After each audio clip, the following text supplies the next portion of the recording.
Hello and welcome back to another Giant Slayer TFT Top 10 video. Today I'll be going over the top 10 items for patch 1120. As we explored the top Radiant items in the last patch, it's time to switch it up and see which regular items are doing well. Keep in mind the meta is a bit up in the air as we're winding down set 5, so there may be continual shifts throughout the last few weeks of the set.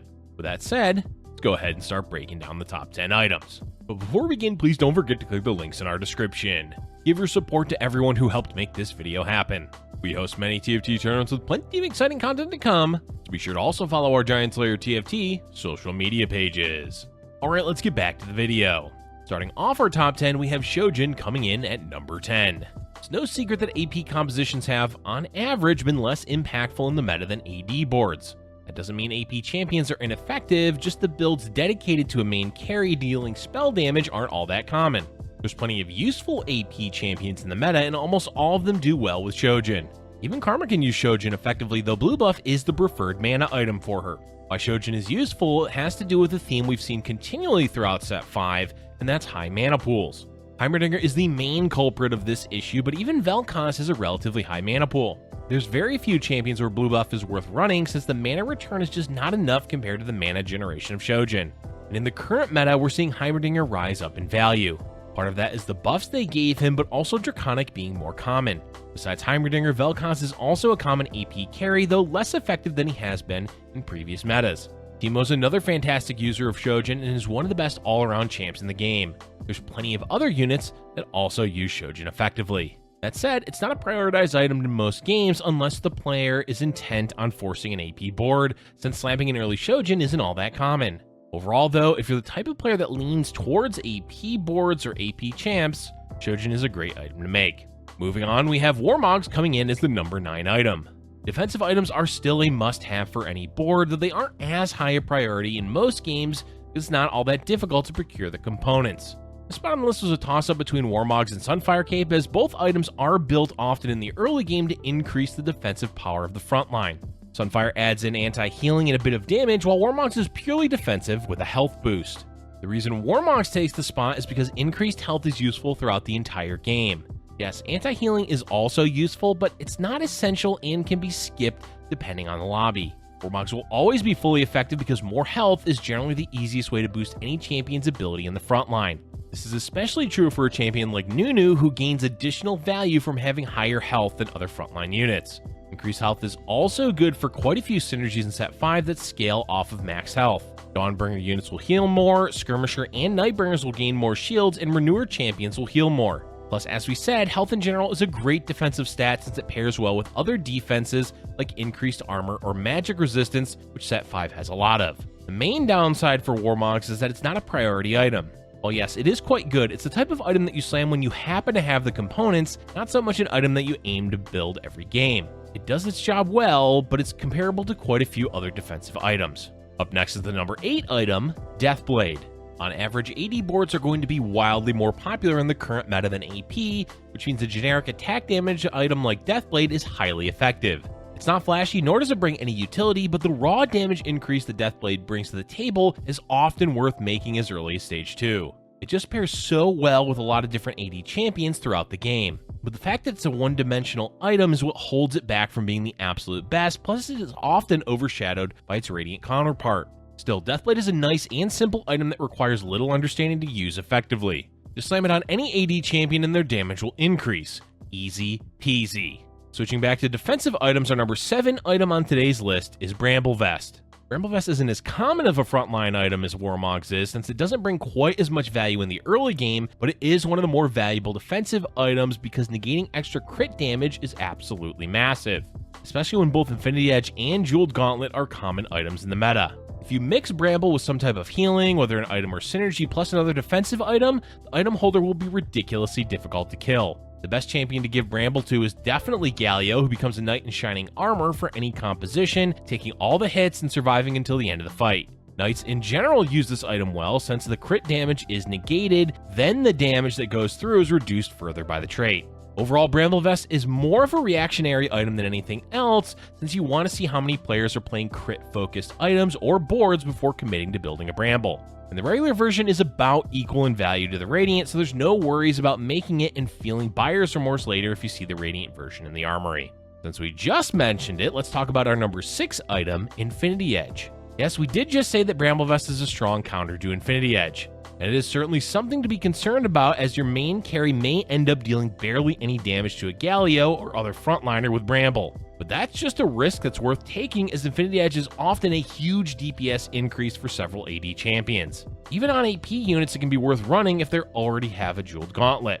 The reason is that critical damage can instantly win you a fight.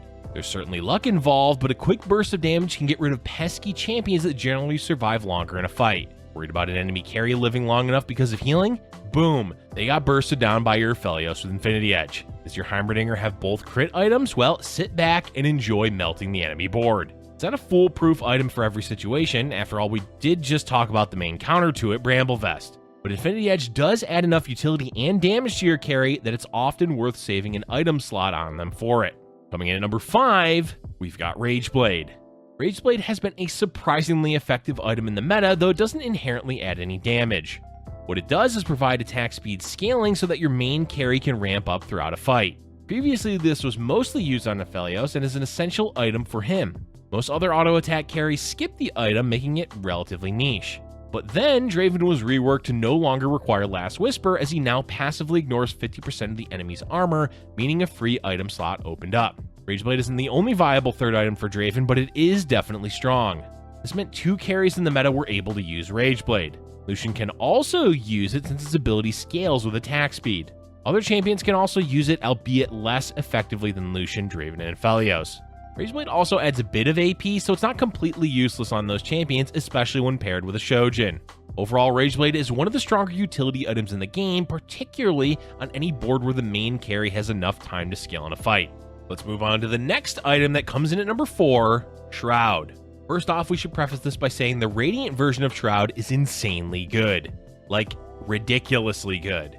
But the interesting thing about Shroud is that it doesn't matter if the Radiant version is better, the regular version is still worth having in the late game. Yes, it's not as much utility, but it is still forcing the enemy player to position in awkward ways, plus having both versions of Shroud essentially covers the whole board.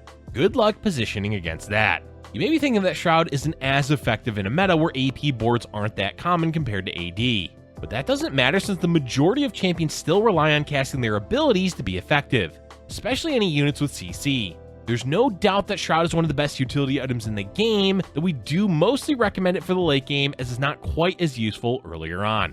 Up next, we have Banshees Claw coming in at number 3. Another strong utility item is Banshees Claw. Much like Shroud, the Radiant version is one of the best items in the game, but again, doesn't mean building the regular version isn't worth it. But even more so than Shroud, having multiple Banshees Claws just means more spell blocks to protect your carry, since they do stack. Have you ever seen a triple spell block carry against Karma or Heimerdinger? It's silly how long the carry survives by laughing off spell after spell from them. The main downside for Banshees Claw is that the components are often useful for other items, and positioning around it can be difficult if you want to use it as effectively as possible. That said, Banshees Claw, like Shroud, is one of the best utility items in the game, and will always recommend building it at least once per game if possible. Moving into our top 2, we have Hand of Justice coming in as the number 2 item. Ability power, attack damage, Omnivamp. That's what Hand of Justice brings, plus a bonus amount each round depending on what it rolls beforehand. What does that mean? Well, it means that you can slam Hand of Justice early and play it on any champion. That flexibility is the hallmark of any top tier item, so it should be no surprise we've consistently rated Hand of Justice as one of the best items in the game. Honestly, we have nothing negative to say about the item. The only potential issue is that the Radiant version is better, but having both on your carry isn't terrible. We highly recommend this item. And finally, we have Giant Slayer as the number 1 item for 1120. Giant Slayer has been the talk of the town for the past few metas, so it's not just biased towards the item's name that we have it as a top item. What makes Giant Slayer so valuable?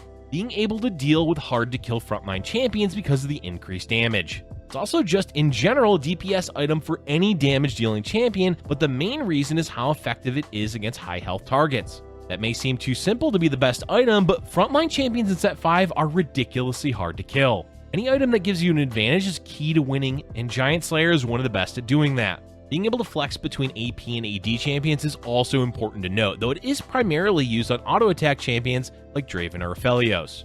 It may be a simple item, but it gets the job done. And that's it for our top 10 items for patch 1120. But before we go, we do have a few honorable mentions to talk about.